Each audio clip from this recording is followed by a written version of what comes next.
down on me sometimes. So when we were finally going to come here to live forever, I weren't so keen on it. I didn't mind visiting, but it weren't no place I wanted to live. But it was explained to me that Master Bryce was dying. And my father, Thomas, smart man that he was, knew that this was his chance. He had to buy his wife Ed's freedom and get us out of here. So he bought all our freedom just in the nick of time, too. On account of, just as was told and suspected, young George sold off property. Master Bryce wasn't in his grave long before property was being sold. And not just property, slaves too. Now mind you, I had friends. They were younger than me. Cinderella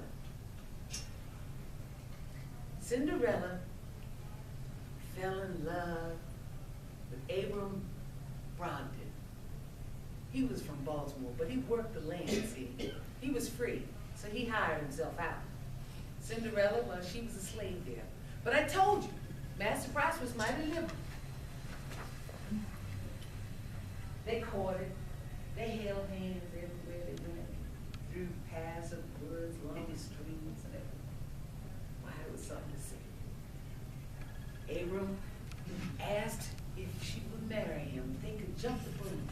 And of course she said yes. Well, then Cinderella got wind that Master George was going to sell her off. He made his plans known before Master Bryce himself was already dead. So she and Abram, they fled. They fled to Baltimore.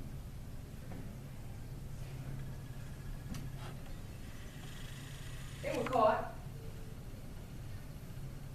Abram went to prison. Cinderella came back to Belvoir.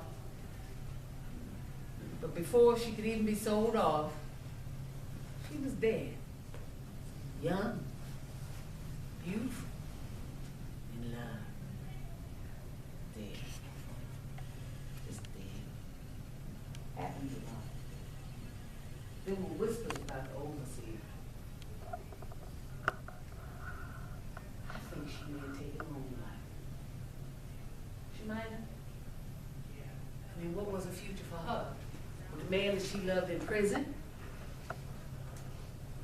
She gonna be sold off, never to be heard from again? We'll never know now, will we? But here's what happened.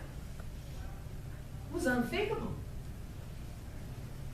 Abram Brogdon was much liked, much revered, and the folks on neighboring properties all around the 2nd District went to the court and said no. They protested his imprisonment. And he was free. Only to find that his beloved was dead. My mama telling me it's a story like that called Romeo and Juliet.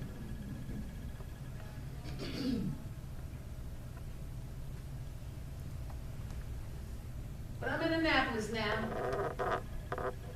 I'm wearing corsets.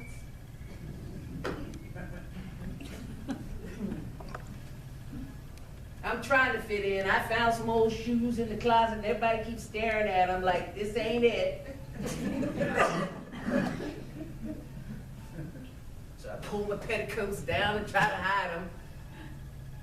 I'll never fit in.